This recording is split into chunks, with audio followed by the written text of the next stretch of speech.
Good evening and welcome to APTN National News. I'm Dennis Ward. The Pasqua First Nation and Touchwood Child and Family Services have filed a proposed class action suit in Saskatchewan. It's to protect the rights of First Nations kids in the child welfare system who have been denied the Special Allowance Benefit, or CSA. The payment is similar to the Canada Child Benefit, and the province currently holds it in a reserve fund. Pasqua Chief Pagan says they are waiting for the province to respond. The class action initiated by Touchwood Child Family Services is the lead, and we would expect and we hope that other ICFS agencies and other First Nations within the province of Saskatchewan would join in this class action. And in doing so, they would have to involve their legal counsel and file the necessary legal papers with the courts in order to join this class action. To Ottawa now, where the federal government announced the new site for a residential school's national monument on Tuesday morning. Prime Minister Trudeau and Governor General Mary Simon were present as the location of the monument was announced. It will be in the West Block Terrace of Parliament Hill. The Truth and Reconciliation Commission called for the establishment of such a monument in a highly visible place within the city. Speaking at a press conference, Saskatchewan residential day school survivor Jimmy DeRoche reflected on what it should mean to all Canadians. I don't want to see just a monument. I want something in there that will include educating our Canadians so that these things don't happen. There's no need for that kind of stuff to happen in our country. And I ask each and every one of us to be very vigilant and to remember those children that are here with us today in spirit. To Thunder Bay now, where the troubled Police Services Board has taken the next step in reform as 2 First Nations women were appointed to leadership positions today. Karen Machado of the Red Rock Band takes over as board chair, and Denise Baxter of Martin Falls First Nation has been named vice chair. Alongside new Chief Darcy Fleury, they form an entirely Indigenous leadership group for Thunder Bay Police. The police service and the board have been the subject of several reviews, including one that found there was systemic racism against Indigenous peoples. New chair Karen Machado says there's much work to do, but she and the rest of the board are committed. There's going to be a lot of consultation, and have faith in us. We're going to get there, but it's not going to happen overnight. There will, and hopefully will be some small short wins, but big stuff takes time. Cultural change takes time.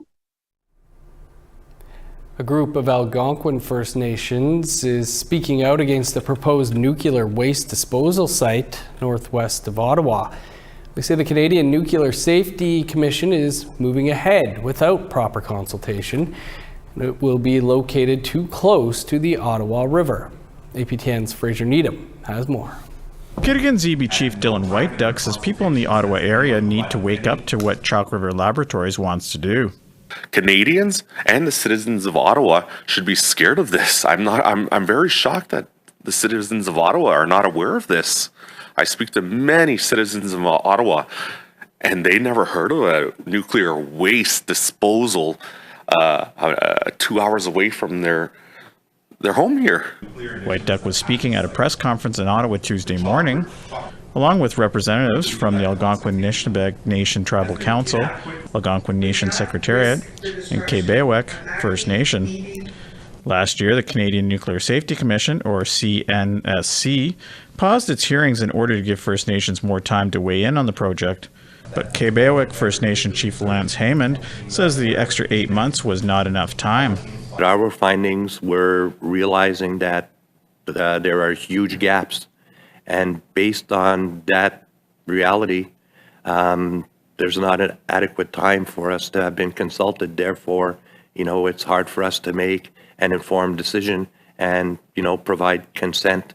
The proposed site would handle 1 million cubic meters of low-level radioactive waste and be near the Ottawa River. where millions get their drinking water from. However, the Algonquins of Pikwakanagan are not against the proposed waste disposal site. Earlier this month, that First Nation signed a long-term relationship agreement with Canadian Nuclear Laboratories and Atomic Energy Canada. Heyman says they are disappointed. We're troubled by, that decision. We're on the ground, we're seeing the impacts on the fauna, on the wildlife, on the area. And, they have people who are supposed to be in there, and they have to be observing the same issues as we do. APTN News reached out to Pikwakanagan for comment, but did not hear back by airtime. Meanwhile, the Algonquin First Nations say they intend to make their case again at the next CNSC hearing in August. Fraser Needham, APTN National News, Ottawa.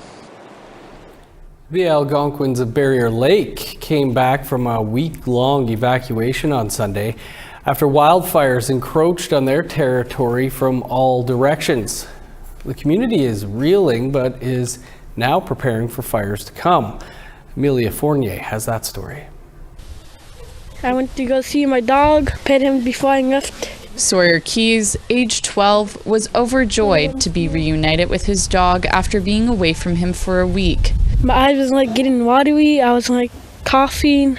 That's because he was one of the first Algonquins of Barrier Lake to be evacuated on June 4th due to toxic air quality brought on by wildfires. I noticed some kids wasn't out sometimes because I usually see some kids running around here. He got on the first bus out to Gatineau, about 270 kilometers south of Rapid Lake, where his community lives. Me and my mom and my sister had to get on that bus because we had bad lungs. Because some people were getting sick, plus my auntie was getting sick too. So we had to leave immediately. He said his family packed up quick to get out of there, minus his dad and brother who stayed behind. My mom told me to pack everything that I needed for the week because I didn't know we were staying there for a week because I thought we were going to be staying there for 2 days. Pets were evacuated separately from the thick smoke. Sometimes you see a moose swimming across this way or swim across that way, depending which way they want to go. But hunter Emmett Papatsi said area wildlife was not so lucky. All the little animals swimming across finding safety for themselves too. I wish there was more of us that could help a lending hand to the animals also.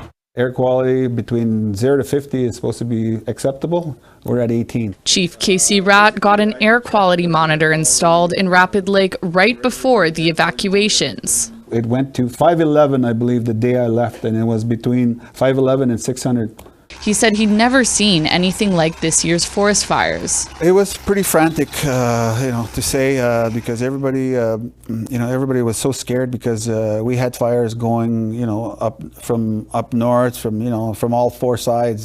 So they were very worried that the fires were going to come close. I mean, we never had fires come this close before. Casey and about 20 community members stayed until June 9th to keep the community safe, despite the health risks caused by the smoke, combined with poorly ventilated houses. The biggest worry for everybody, I think, was the air quality. So, I mean, it was just thick here and it was hard to breathe. And considering the houses that are, not very well, I'll put it this way, they're not up to standard. Land and Resource Manager Charles Ratt says they need to build a fire line, a cleared strip of land, to protect the community. That was in talk prior to the fire taking place. We were in talks about that, how that's going to happen. And definitely we have to have more equipment and readiness when it comes to forest fires. Charles Ratt says they're still assessing the full impact of the fires, and one camp in the bush was destroyed, but community members prevented the worst of the damage. Our people were on the ground, trying to remove whatever they can from their camps, and get what the valuables they can, and some were trying to prepare with fire hoses and get set up to defend their camps. RAT has managed to acquire new fire hoses and water pumps, and 31 Rapid Lake residents just completed their certification training to become auxiliary fire combatants. Further down that way, towards Bronson Island, there the fires were close towards that way. So hopefully, the Algonquins of Barrier Lake will be ready for the fires to come. Emilia Fournier, APTN National News, Rapid Lake, Quebec. Thanks, Amelia. Holy, that Sawyer was quite the speaker. Well, there's a new tool for elders to help them speak up against wrongdoing. Details on that and more after the break.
Welcome back. The Native Counseling Services of Alberta recently held a premiere of their latest animated video to help seniors get the respect they deserve.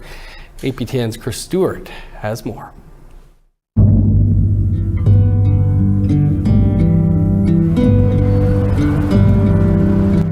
I was at the hospital for 10 hours. What? Why didn't you call? My phone died. It's called No More Kiem, and it's aimed at residents at the Edmonton Aboriginal Senior Centre. Dozens of elders were on hand to learn what to do if they go to the hospital and no one listens to them or abuses them. Lee Skidmore is a media producer for Bear Paw Media and Education, a part of Native Counseling Services. She says Indigenous seniors do not always get treated as well as they should. We wanted to share important information with seniors today this information can help people speak up when they're in situations where they're uncomfortable or they're not being heard. And so it's good information to have anytime. Medical professionals have busy jobs, but under Alberta's health charter, you can expect to be treated with respect and dignity. Rocky Ward is the programming manager with the Native Counseling Services of Alberta. She spoke with attendees about the medical and financial abuse seniors are exposed to, and to speak up when they feel that they are wronged. The video is certainly, it's very proactive. It tells you, that you do have a right. You do have a right as a human being, and as a senior, you do have a lot of rights. And speaking up for yourself, not being afraid to speak up for yourself, to be present in your own life, to get out of your own way. Sometimes we tend to let other people, dictate what we need. Sir, you can't nap here. I think I passed out. I need to see a doctor right away. Are you sure you didn't just fall asleep? All across Canada, there's Indigenous people who aren't getting the care they need. Sometimes that's fatal. And we want people to understand that they need to speak up. There's places to go to resolve conflicts and make complaints. The resources are available at their 24 offices across Alberta or on their website. Chris Stewart, APTN National News, Edmonton.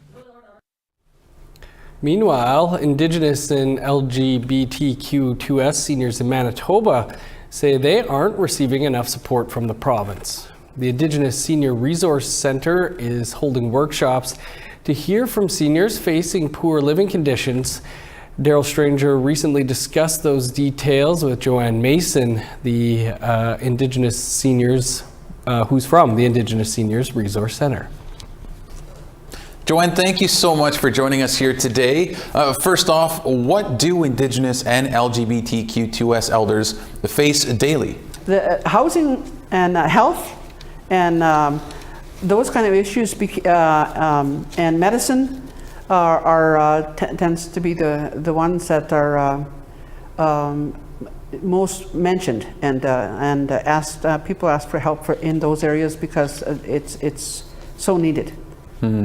Well, there's been one event held so far in Winnipeg. What were some of the outcomes from that event, and what are some of the outcomes with these events that you're hoping to find? There's other provinces that have a seniors advocacy group and seniors advocacy program similar to the children's advocacy. We need one for the seniors because from there we can help the seniors to live a better life, with respect and dignity and a better quality of life by having that. And we need that as soon as possible. We can't wait. I find a lot of our seniors are passing due to health and health reasons. And a lot of times people are not knowing what their health is like here in the city simply because they're left on their own or don't know where to access services. If we had one point of service, then that would help all of our seniors, but more in particularly for me, the Indigenous seniors. What needs to be done here to be able to make this work? Well, more funding, of course. That's always the case and always been the case.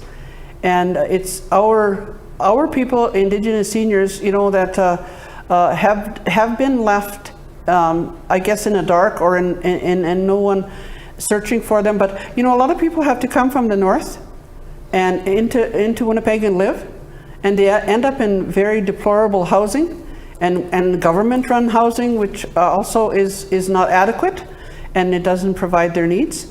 And they're often left without proper medication because our Indigenous services are not covering a lot of medications that our seniors need. And so they can't pay for it out of pocket. They're not safe in those buildings and places, and the safety concerns, and then of course addictions and different things that our young people have that do come and affect the seniors that are trying to have just a quality of life, and it's their latter part of their life and they're just trying to have a peaceful time, and addictions have affected our elders in so many ways. Me being, often involved in many organizations that oversee our seniors. And so, it's the housing, It's a lack of food. It's a lack of adequate food and healthy food. With the budget that they're on, if they're on EIA or you know, our wonderful old age pension, then you know, they're not having enough money each month to be able to provide for themselves. And the other thing is that you know, the seniors that are living in centers like senior homes are not properly provided for. And one of our seniors' home is way south. They can't even get visitors because people can't get to them. And it's too far away. We need something more downtown. We know the bay is, you know, being renovated and stuff. I hope they consult with the seniors for some of our advice on some of those things that they said they would build senior homes there. Well, Joanne, there's certainly plenty to think about when it comes to this, but we'll have to leave the interview there for now. I want to say thank you so much for coming in and giving us a little update on the situation. Thank you so much for having me. Important stuff there indeed. The North American Indigenous Games are now just 25 days away, but Mi'kmaq communities are already celebrating. That story and more coming up.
Welcome back. Time now for a look at our photo of the day.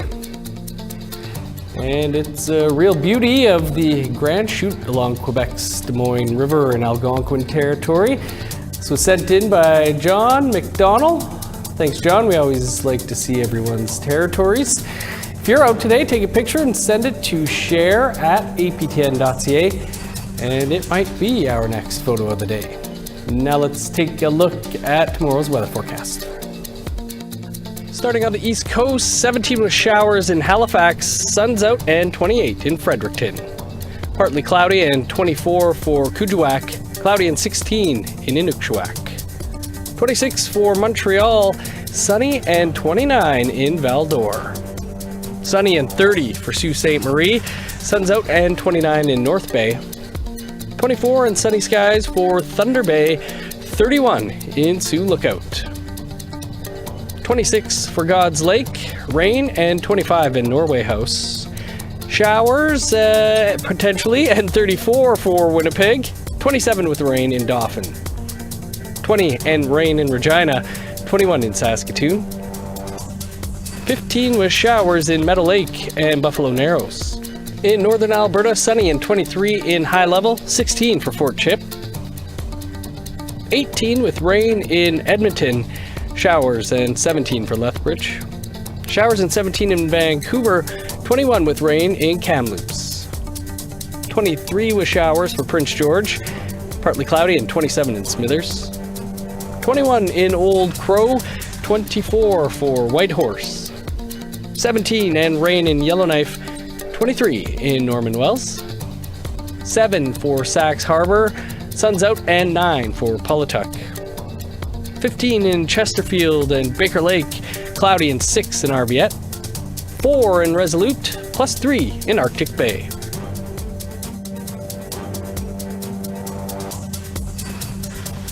Mi'kmaq communities in Nova Scotia are celebrating the upcoming North American Indigenous Games, and a canoe relay is making stops in Mi'kmaq nations. Our Angel Moore recently caught up with the Nag canoe. Willow Peters was one of the Mi'kmaq athletes carrying this traditional Mi'kmaq birch bark canoe front and center. I think it's pretty big. It's pretty cool. It wasn't that heavy. They're members of the Buckingeg Nation participating in the upcoming North American Indigenous Games and this Nag canoe relay, which stopped at the Buckingeg Nation. 9 athletes represent the community. Peters is 13 years old and will be competing in Nag for the first time. I've only just started doing track this year, and I've gotten pretty good at it, and I'm really excited to compete against other people and meet new people. The relay is traveling to Mi'kmaq nations throughout Nova Scotia before the games begin in July at the Millbrook Nation and Jabuktuk, where over 5,000 athletes will compete. It's the first time the event is being held in Mi'kma'ki. I was part of the bid, so it was really exciting to be part of that and get the announcement that we were doing it. So it's just been an amazing journey. I gotta be honest, I wasn't sure, but it was really great when we actually had that official announcement to be able to have it here. The traditional birch bark canoe represents the Mi'kmaq who traveled great distances on the waterways. Today, the canoe relay connects Mi'kmaq communities and showcases the athletes. Corey Julian, chief of Buckingeg Nation, says sports is good for the youth. It plays a big part in our kids' well-being and growing up, and makes them successful in life. That and sports does that for every kid. So I think every child in the community should have the opportunity to play on play recreation. So that's something I'd like to see more of. About 60 community members attended the event. Nag Swag was a hit as lunch sizzled on the barbecue and little ones enjoyed the day. Julian is looking forward to welcoming other nations. It was really putting our territory on the map. A lot of people don't know we're down here in the East Coast, and they forget. There's Mi'kmaq settlement here. The canoe relay continues to 2 more Mi'kmaq nations and will end up in Jabuktuk, known as Halifax, on July 7th. Angel Moore, APTN National News, Buckingeg Nation.